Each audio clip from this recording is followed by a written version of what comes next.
தொலைநோக்கு சிந்தனையோட ஒரு திட்டத்தை ஒண்ணு ஆரம்பிச்சிருக்கிறாங்க. முதல் பார்த்தது ஒரு மனிதன் தனி மனிதன் போயிட்டு வர்றதுக்காக சுரங்கப்பாதை, அதாவது பீச்சு கீச்செல்லாம் போது லோக்கல் இல்லைங்களா. இப்ப திட்டம் மிகப்பெரிய திட்டம், அதாவது மத்திய அரசும் மாநில அரசும் கூட்டு முயற்சியா திட்டம். என்ன திட்டம்னா, இந்த ஒரு சுரங்கப்பாதை மாநிலத்தினுடைய சுரங்கப்பாதை. இதுல தமிழ்நாட்டில் இருக்கிற மதுரை மாவட்டம், திண்டுக்கல், நாமக்கல், கடலூர், சேலம், விழுப்புரம் போயிட்டு வர சுரங்கப்பாதை. ஆமா, அது பாருங்க, அந்த சுரங்கப்பாதை பாருங்க. ஆஹா, அருமையான திட்டம்.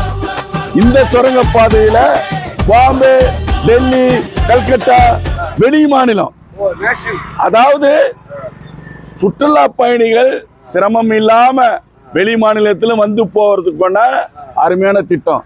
அரசாங்க திட்டம் இல்லையா, நம்ம எல்லாம் ஃபாலோ பண்ணுமே. ஆனா நீங்க எல்லாம் நினைப்பீங்க இது எங்க இருக்கு, நான் பார்க்கணும். ஏன்னா மக்களுக்கு தெரியணுன்றதுனால ரோட்ல சாலையில நடுவுல போட்டிருக்காங்க.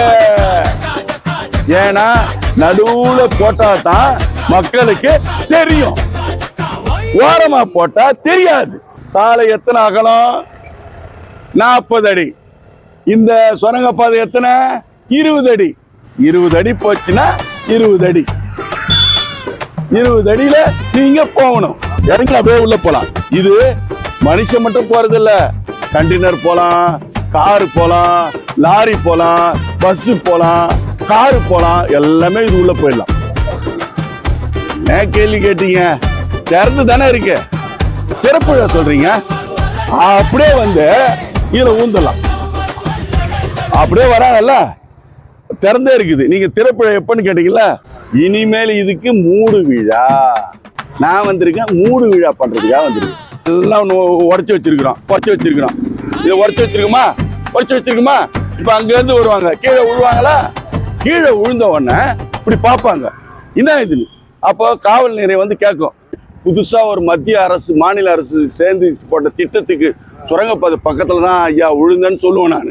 உடனே அவங்க பார்ப்பாங்க, பத்திரிகையாளர் வருவாங்க, ஊடக செய்தி வருவாங்க, அப்படியே பிளாஷ் நியூஸ் ஆகும்.